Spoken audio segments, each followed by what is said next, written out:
Fala pessoal, beleza? Então, tá aqui eu, Júlio Borba, Vitor Nobre, nossa parceria aí de sucesso aí, graças a Deus, né? Então a gente quer falar hoje um pouco, a gente quer dar dica tanto para profissional quanto para os nossos pacientes entenderem um pouco os processos, né? E eu escolhi um tema hoje, né? O Vitor está de acordo aqui, que a gente vai falar de reparo tecidual, entendeu?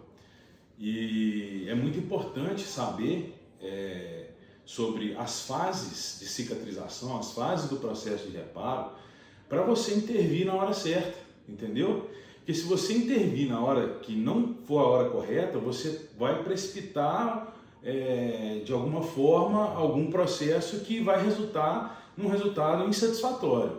Então, se você sabe as fases, você vai saber o momento certo de estimular aquele tecido para conseguir o objetivo que você quer, entendeu?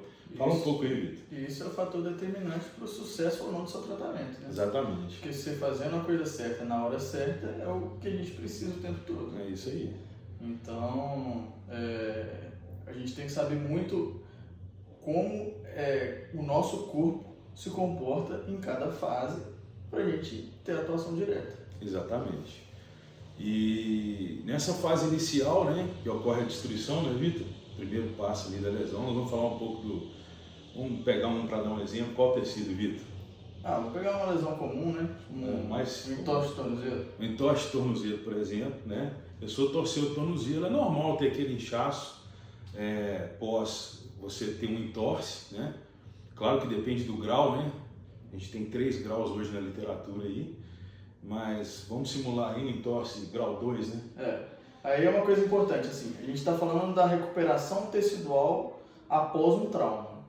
Então você tem um trauma, um dano tecidual, e a gente vai entrar agora nas fases fisiológicas do corpo de recuperação após esse dano tecidual. Perfeito. Então, um exemplo agora é a lesão do ligamento numa entorse. Exatamente. Então, inicialmente a gente tem a fase inflamatória. E aí uma coisa que a gente tem que deixar muito clara: inflamação não é o caos. Porque todo mundo fala assim, não, tá inflamado. Inflamação não é o problema. Inflamação é um processo natural do corpo. Que tem que ocorrer. Que tem que ocorrer para ocorrer o reparo. Sem ela, vai ocorrer o reparo. Ela é o início de tudo. Exatamente. Então, assim, ela não é a vilã, a inflamação. O problema é o excesso dela ou ela continuar em outras fases. Tanto que a gente não tira edema, né? Não sei se você sabe, a gente discute muito isso. A gente controla para não ficar aquela coisa muito gigantesca. Então a gente controla. O edema é nível celular, né? É nível celular. O inchaço. O inchaço. Não, enfim, a quantidade de edema que está ali a gente vai conter, mas a gente quer que isso ocorra. Sim. A gente não vai tirar o edema. Eu quero que aquele processo que ocorra, para ocorrer. Para que ocorra o processo natural de reparo do tecido. Exatamente. Então essa é a primeira coisa que tem que ficar clara: a inflamação não é a vilã. Ela é a vilã se ela prolonga por outras fases. Exatamente. Ou se ela é em excesso e aí ocorre um dano maior. Exatamente. Mas então, nessa primeira fase a gente tem a fase inflamatória, que vai ter aqueles sinais clássicos, né? Inchaço, calor, rubor, dor. Então, e aí é muito importante a gente ter um conceito claro aqui, que é a reatividade agora. Exatamente. Que quando tem esse processo de dor na fase inflamatória, é aquela dor que ela não vai alterar com postura, com movimento, é aquela dor constante em repouso, né? Então, assim, é isso que a gente tem que também ter como parâmetro, porque se for uma dor em repouso, independente da posição que você está, então você já liga o alerta porque é uma dor inflamatória. Perfeito. E aí, essa reatividade que a gente chama vai ser das variáveis que a gente tem para passar para o próximo passo. Exatamente. Que é a fase de proliferativo. Que é o que a gente não deve atropelar. Então, assim, a gente vai dar estímulo acompanhando a reatividade do paciente. Perfeito. A gente não pode causar dor inflamatória, a gente não pode causar dor em repouso. Exatamente. Então a gente tem que saber, um dos parâmetros é esse. Uma coisa é a dor mecânica, outra coisa é a dor inflamatória. Dor mecânica, se eu puxar meu dedo aqui, vai incomodar. Essa é a dor mecânica. Dor inflamatória é aquela dor que ela vai ficar em repouso, independente da posição da postura ou do movimento que a pessoa esteja. Então, por que isso é importante, tanto o profissional saber quanto o paciente? Até para a gente poder fazer a intervenção certa no problema certo. Então, o paciente tem que entender isso, saber passar isso para o terapeuta dele, o terapeuta tem que entender isso, que a dor em repouso vai ter uma determinada conduta. A dor em movimento, a dor mecânica é outra conduta. Então, para a gente ser assertivo, é muito bom saber discriminar cada uma delas. Aí então nessa primeira fase a gente tem que saber o que fazer com esses sinais que aparecem. Que é controlar a dor e edema basicamente na primeira fase. Né? Então, usar técnicas para tirar a dor. Exatamente. Que tem inúmeras aí. E uma coisa, e o gelo também é recomendado nessa fase inicial. Porque na verdade o gelo ele não tira o inchaço ou edema, como é muito divulgado isso aí. Na verdade, ele impede que seja formado mais edema nessa fase inicial. Que é o que eu falei de controlar e não de tirar, entendeu? O que realmente tira o edema, a intervenção certa para inchaço ou edema, na verdade, o mais certo é inchaço, é a compressão. Compressão e elevação. E aí tem muita técnica, né, Vitor? Tem botas pneumáticas, tem inelastoterapia. Enfaixamento simples. Então, assim, é uma coisa... A própria elevação de membro, né? Então, uma coisa... Tem os protocolos. Uma coisa também que é confundida, né? Tipo assim, vou colocar o gelo, o senso popular. Vou colocar o gelo porque está inchado. Não é. Gelo é para controlar na fase inicial, nas primeiras 48 horas. Acabou isso aí, já não tem mais utilidade, não. Ou para tirar dor. Aí beleza. Se for gelo para dor, beleza. Agora, inchaço é compressão e elevação. Isso aí. Então, controlar essa primeira fase, a gente vai entrar na fase mais importante para nós, os fisioterapeutas. Né? Que é aí que a gente tem muito recurso, que é reparo e remodelação. Então, nessa fase, que para mim é um grande segredo, é onde a gente mais vai ter efetividade. Então, assim, é a fase que vai ter a nova formação ali de colágeno, vai começar a ter depósitos de colágeno ali, e esse colágeno ele precisa de um estímulo, porque não vem depositado de uma maneira organizada, né? Então, a gente vai precisar dar o estímulo certo para que esse colágeno se organize e faça o papel dele. Não é isso, Vitor? Exatamente. Então, assim, na primeira fase, o corpo está tentando combater, que é a fase inflamatória, combater qualquer tipo de agente infeccioso. Porque o corpo não sabe se é uma ferida aberta ou fechada. Exatamente. Então, ele vai mandar todas as células macrófagos e neutrófilos para limpar a área. Então, a gente entra na segunda fase com agora realmente tendo a cicatrização. Exatamente. Que é aí que vai chegar o colágeno do tipo 3 para haver a cicatrização tecidual, né? Que vai ser transformado em tipo 2, né? Dependendo de onde for a lesão. E eu queria... Você vai falar mais alguma coisa? Não, mas aí, exatamente isso que você falou. O colágeno, ele chega lá, ele não fala assim, você tem que ir para o lugar, para esse lugar certinho. Exatamente. Ele vai chegar todo atrapalhado. E o que vai orientar ele é o movimento. Exatamente. Então, por isso que tem que dar o estresse e o estímulo certo daquele movimento, daquela forma que você quer alinhar aquele colágeno.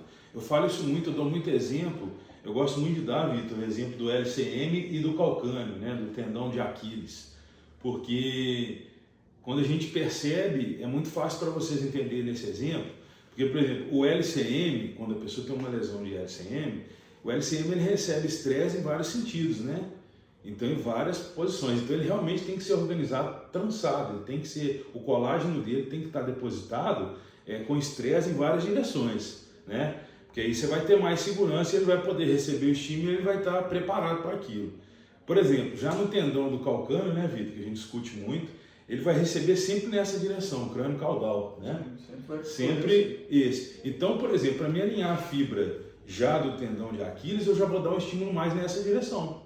Entende? Então, basicamente é essa, só para entender a função do depósito de colágeno desalinhado. Se ele tiver um Aquiles assim, não vai ajudar, então ele tem que estar nessa posição. Basicamente é isso. Então, assim, essa é a fase crucial para o fisioterapeuta e para a reabilitação do paciente. Que vai fazer a diferença para chegar na terceira fase. Porque essa fase geralmente dura 6 semanas, essa fase proliferativa.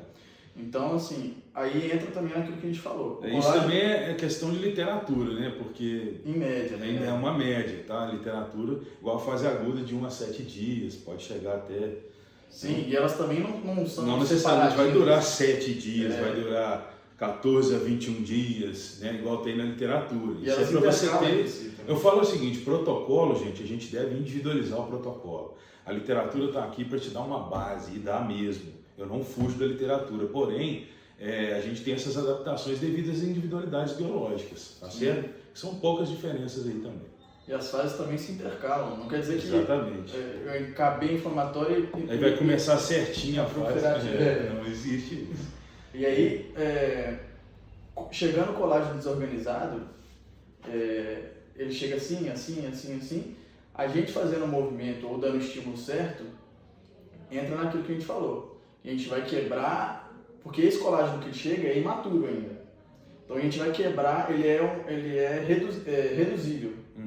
As pontes de ligação deles são reduzíveis. Que é onde que a hora que você tem um momento certo de atuar. Aí então, isso que as pontes que a mágica ocorre. Você consegue pegar um colágeno que está assim, ele não está tão rígido, quebrar e transformar ele assim, que é onde ele tem que correr. Exatamente. Então essa fase é a primordial, porque depois que entra na terceira fase, que é a fase de remodelação, ele vai começar a ficar maduro, porque aí é aquela transformação que você falou, tipo 2 ou tipo 1. Exatamente. E aí não adianta mais você querer quebrar. Aí já vai estar difícil, você não consegue remodelar. Porque ele já está um colágeno maduro, né? Então, ficou clara a importância do estresse no momento certo? Exatamente. Isso aí. E a fase final, né, Vitor? Aí agora é dar que é a fase... estímulo para aguentar as demandas que vai ter vão ter no esporte ou no dia a dia, né? Que quem já veio aqui sabe que eu já falei sobre isso, né? A gente nunca vai deixar de falar de capacidade e demanda. Então, assim, você vai selecionar, lógico, você já fez uma triagem, você já fez sua anamnese bem feita, você já traçou seu plano e você sabe quais atividades esse atleta ou esse paciente vai querer exercer depois, seja arrumar uma casa a competir uma Olimpíada, entendeu? Exatamente. E aí a gente vai começar a trabalhar as especificidades, né, daquele esporte, da demanda, da atividade que aquela pessoa quer fazer. Seja sentar e levantar, né, Vitor? E dando carga a nível tecidual também, né? Exatamente. Porque você treinando a atividade que a pessoa precisa, seja de salto, seja de sentar e levantar, seja de correr, você está estimulando aquele tecidualmente o que ele precisa para aguentar aquela demanda, né? Você está dando capacidade para aguentar aquela demanda. Porque a gente sempre trabalha aqui com os princípios que a gente usa aí, das mobilidades, das estabilidades, e só pôr carga mesmo no momento certo, que aquele tecido está pronto e preparado para receber. Que aqui a gente trabalha com educador físico também, então tem essa transição para a parte da educação física, né, para performance já. Então a gente pega essa fase de retorno ao esporte, né, return to play, a gente gosta de falar aqui. Então essa fase a gente vai pegar esse atleta, né, que já vai estar ali com uma carga já foi controlada, já foi calculada, entregar ele para o educador físico para melhorar a potência, enfim, melhorar a sua performance mesmo, para chegar condicionado no esporte dele, porque muitas vezes ele vai acabar tendo uma outra lesão, né, Vitor? Que às vezes não tem nada a ver com o problema que ele estava tratando por simples descondicionamento. Sim. Não é isso? Exatamente. Então, assim... basicamente o que a gente tem para falar de reparo tecidual, né? Assim, é só uma ideia, uma conversa para deixar mais claro. A gente não quer entrar nada profundo, porque senão a gente... Que não é ideia. Aqui a gente ficaria, a gente ama isso, então Mas acho que dá para ter uma como ideia. já ficamos, né? Então, assim, para começar, isso vai ser uma série de vídeos que a gente vai estar fazendo aí, né? Porque no final do ano, agora ou no início do próximo ano, a gente vai estar entrando com o nosso curso aí, entendeu? Que eu acho que vai agregar muito para os profissionais aí, né? E vai ser interessante aí, porque a gente vai abordar muito esses temas, né? A base, né? Tudo, como que a gente vai fazer algumas intervenções. Eu acho que vai agregar muito. Então, um abraço a todos aí. Obrigado por terem tirado um tempinho e escutado a gente aí. E vem muito mais por aí. Se Deus quiser. Pode aguardar. Um abraço.